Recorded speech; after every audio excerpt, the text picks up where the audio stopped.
Bonjour tout le monde, bienvenue sur Post Ciné, la chaîne du passionné. Aujourd'hui, j'ai décidé de commencer une nouvelle formule de critique de films.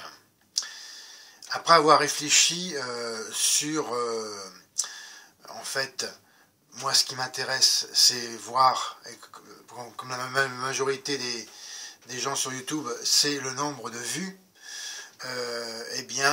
Voilà, je tente une nouvelle façon de faire mes critiques.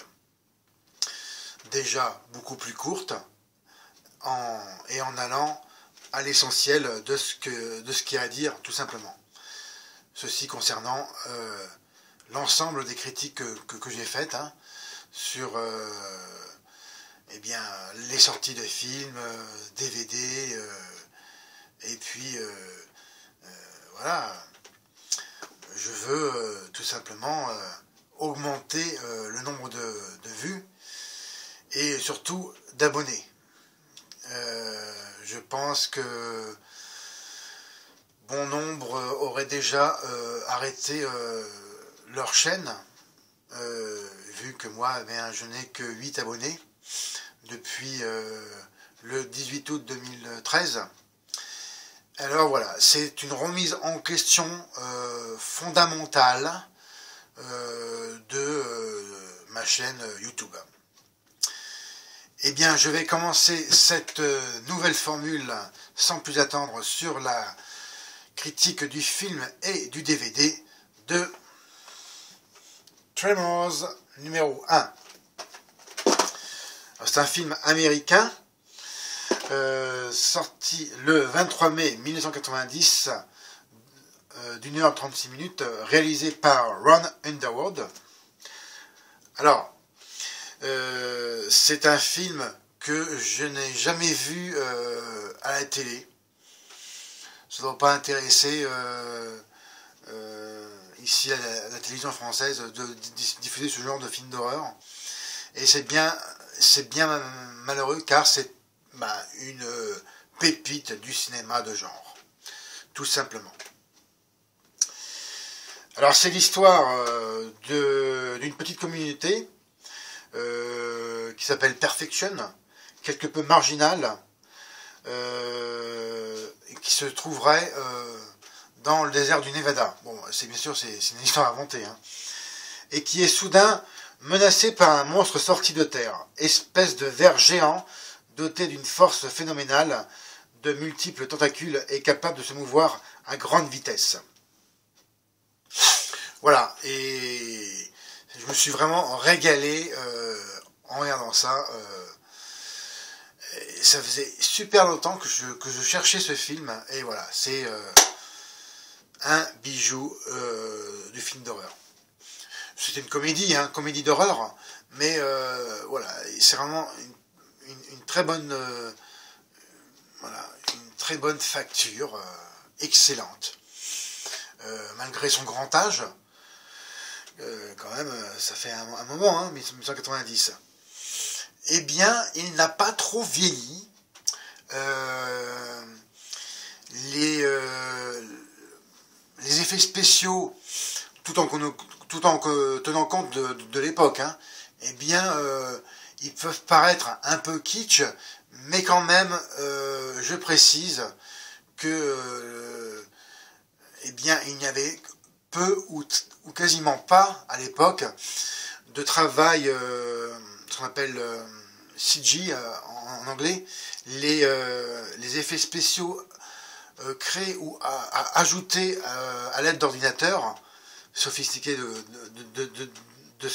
ceux de maintenant, en 2015. Eh bien voilà, à l'époque c'était vraiment des artisans, des gens qui étaient aux commandes les animatroniques, tous ces artisans qui actionnent ces immenses ou petites marionnettes électroniques. Électroniques ou à moteur, dans les deux sens. Et vraiment là, ils ont fait un excellent travail. Il n'y a pas à redire. Le jeu des acteurs eh bien, c'est un régal, avec en tête, dans les rôles principaux, Kevin Bacon, Fred Ward, que je connaissais pas, et Finn Carter pour les rôles les plus importants. Kevin Bacon est vraiment excellent dans le mec fougueux, un peu niais, mais vachement démerdeur. Et Frank Yard, oui, c'est une découverte aussi. Je le trouvais vraiment très bon dans son rôle. Voilà, c'est vraiment un film que je vous recommande vivement, car voilà, pour moi ça fait partie d'un classique, je dirais même d'un film culte de genre. La musique du film, elle est sympa. Il y a une espèce de musique country par moment et un peu plus tendue lors des scènes d'horreur en tant que telle. Et j'ai trouvé ça voilà, bien trouvé. Les effets sonores aussi sont pas mal concernant la créature. Et l'image du film, elle est vraiment de bonne facture aussi. Bon, la vidéo a bénéficié de l'apport sur disque laser, hein, donc le DVD, et ça fait, j'ai trouvé vraiment une belle photo du film en général. Je vais finir par la présentation sommaire du DVD et je donnerai la note finale. Alors, vous avez en bonus un making-of, je vous remonte la jaquette en même temps, qui est assez long, presque 1 heure, hein. Quelques bandes annonces du film, note de production très intéressante, et l'équipe du film donc, concernant le casting. Alors, la sortie du DVD, ça s'est passé le 5 février 2007 et celle concernant le Blu-ray, c'était le 11 janvier 2011. Voilà, en sous-titres, vous avez, et ils sont fournis. Là, j'ai été surpris de voir pas mal de langues qui sont vraiment rares dans les sous-titres. À noter, en plus du français et de l'anglais. Je précise, ces 2 langues, on peut les avoir dans les menus, ce qui est bien.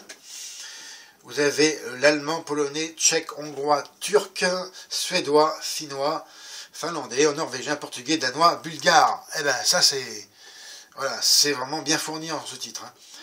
Sans oublier les langues, en plus du français et de l'anglais, l'allemand, l'italien et l'espagnol. Le tout en son surround. Vraiment, c'est un bon DVD. Je précise vraiment que ça fait vraiment du bien. Le portage à l'époque, c'était en VHS. Hein. Vraiment, ça fait du bien en apport sur le DVD. Je n'ai pas le Blu-ray. Je vous encourage vraiment à l'acheter. De préférence en occasion. Enfin, si vous voyez neuf, n'hésitez pas non plus. Et je vais conclure en donnant ma note. Je donne un très honnête 17 sur 20. Je le redis encore, c'est un film culte. Merci pour votre attention. Comme d'habitude, eh bien, laissez-moi un M, partagez mes autres vidéos, regardez-les. Et encore mieux, abonnez-vous à ma chaîne en espérant que cette nouvelle formule vous a plu. C'était Fred. Bye.